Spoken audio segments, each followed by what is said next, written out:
us from menaces invisibles, qui volen la langue vite, des seniors, Porgoiadians. Imaginez un banc dans un parc, où les feuilles murmurent des histoires que seuls les plus âgés connaissent. Ce banc est un seuil. Chaque personne qui s'y assoit porte en elle une carte secrète du temps. Des décisions, des regrets, des joies effilochées. Aujourd'hui, nous allons écouter ces voix discrètes et découvrir des leçons qui peuvent transformer nos jours présents. Vous pensez connaître la vieillesse? Détrompez-vous. Les vérités les plus puissantes se cachent dans des silences qui ont traversé des décennies. Restez avec moi, car ce que vous allez entendre pourrait changer la façon dont vous vivez dès maintenant. Chapitre 1. Le poids des petites habitudes. Les centenaires ne doivent pas leur longévité à un secret exotique, mais à des gestes répétés, simples et presque invisibles. Marche 10 minutes de plus, sourire à un inconnu, préférer un repas équilibré à un excès. Chaque habitude est une brique. Ces briques, posées sans éclat, construisent un édifice capable de résister aux tempêtes de la vie. Chapitre 2. Le silence qui soigne. On confond souvent solitude et isolement. Pourtant, les personnes âgées nous enseignent que le silence choisi peut être une source de guérison. Apprendre à écouter son corps, à ralentir son souffle, à regarder un coucher de soleil sans l'alarme d'un téléphone, ce sont des gestes qui réparent. Le monde moderne nous vend l'urgence, mais les sages nous montrent la patience comme remède. Chapitre 3. La mémoire en partage.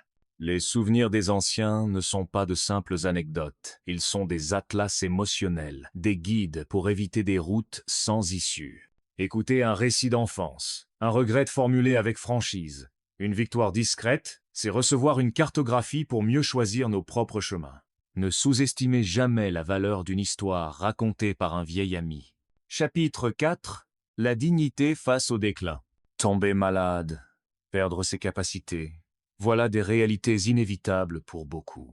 Mais la dignité se tient aussi dans la façon de traverser ces épreuves. Respecter les routines, garder le sens de l'humour quand les choses deviennent fragiles, demander de l'aide sans honte, ce sont des formes de courage que les plus âgés cultivent en silence et qui éclairent notre propre manière d'affronter l'adversité. Chapitre 5. L'art du détachement. Les anciens nous apprennent que s'accrocher aux biens ou aux attentes est une source constante de souffrance. Le détachement n'est pas une indifférence froide, mais une sagesse active. Choisir ce qui mérite notre énergie et laisser le reste partir. Cela libère de l'espace pour ce qui compte vraiment. Des instants de joie, des apprentissages partagés, des gestes de bonté spontanés. Chapitre 6. L'amitié qui sauve. Plusieurs témoignages décrivent comment une visite, une lettre ou un appel a changé le cours d'une journée, voire d'une vie. Entretenir des relations authentiques, prendre le temps d'appeler, de rendre visite, sont des investissements qui payent en bien. Être émotionnel, les personnes âgées soulignent souvent que les richesses matérielles s'effacent, mais les liens sincères persistent et donnent du sens. Chapitre 7. Écoutez le corps, pas le bruit.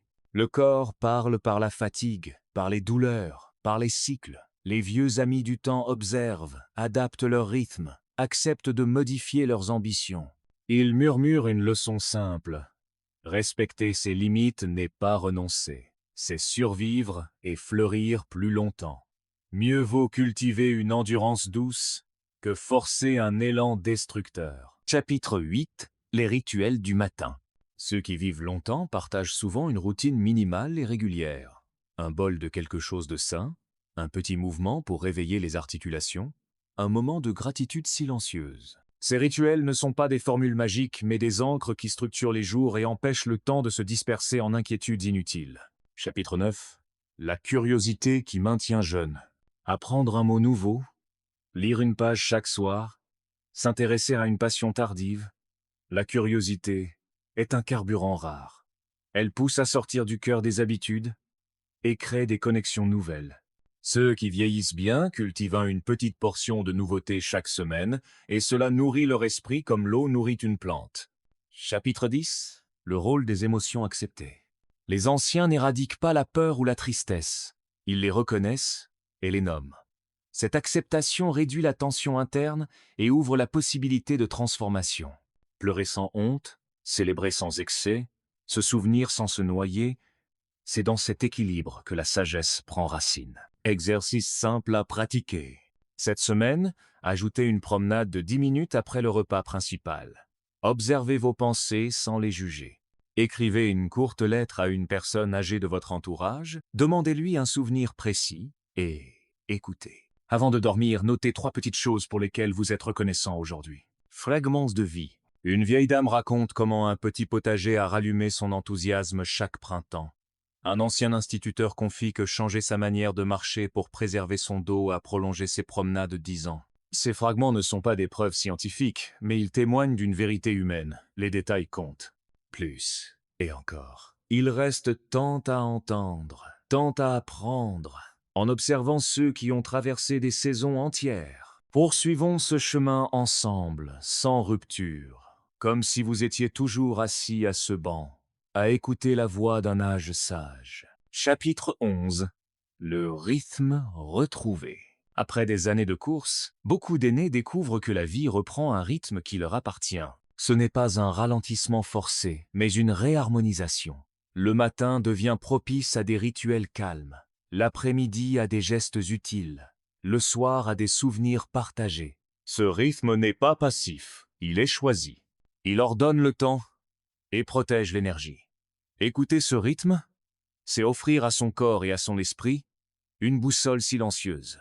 Chapitre 12. Les petites victoires quotidiennes.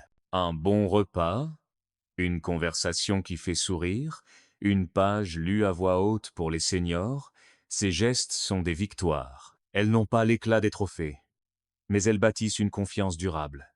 Les anciens nous murmurent. Ne méprisez jamais la douceur d'une victoire ordinaire.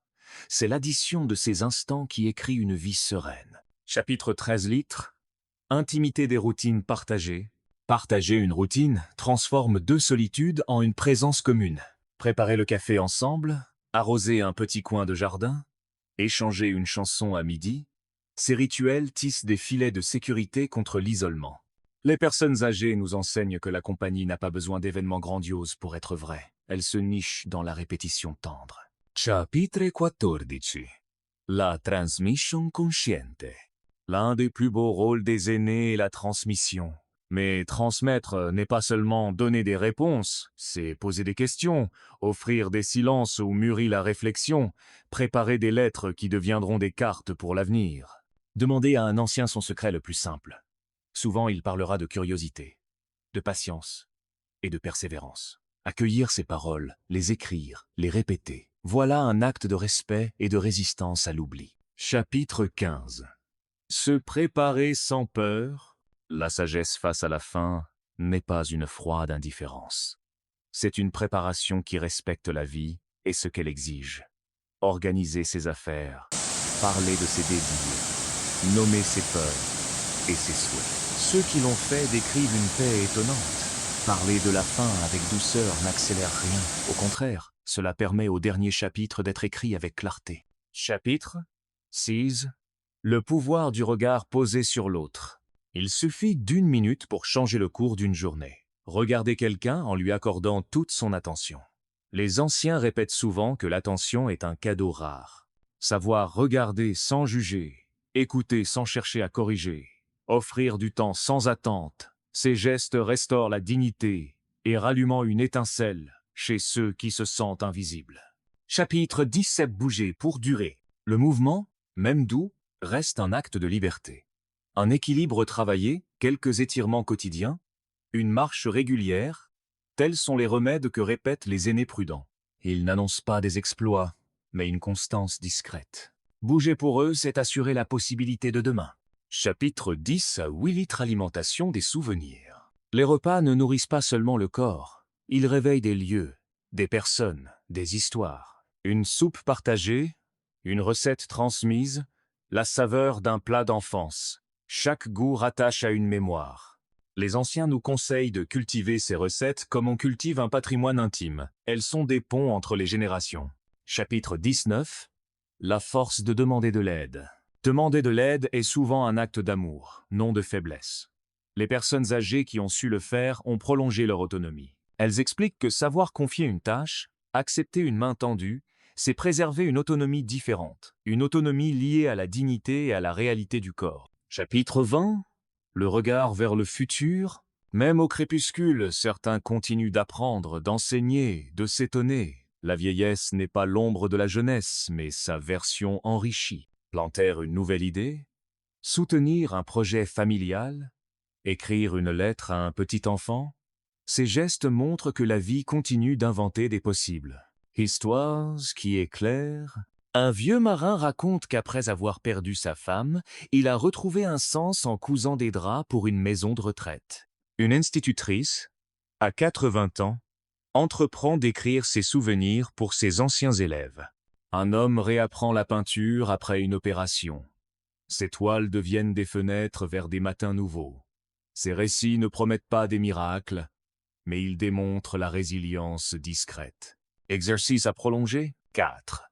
Chaque matin, lisez une courte page d'un livre que vous n'auriez jamais pensé ouvrir. Notez une idée qui vous perturbe ou vous émerveille. 5. Une fois par semaine, contactez une personne âgée de votre entourage et demandez-lui un souvenir précis. Écoutez sans interrompre. 6. Planifiez une micro-routine de mouvement 5 minutes au réveil axée sur la respiration et l'étirement et tenez-la pendant 30 jours. Conseils pratiques pour bien vieillir. Adoptez une alimentation variée, privilégiez les aliments entiers, hydratez-vous régulièrement, maintenez un réseau social actif, contrôlez vos visites médicales et cultiverez la joie des petites choses. Ces conseils ne sont pas des formules miracles, mais des boussoles concrètes. Merci d'avoir écouté ces voix du temps. Si ces récits vous ont touché, gardez-les près de vous. Appelez un proche, écrivez une histoire, offrez votre attention.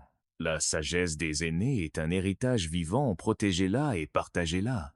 Abonnez-vous pour d'autres leçons discrètes et laissez un commentaire si une mémoire vous a marqué.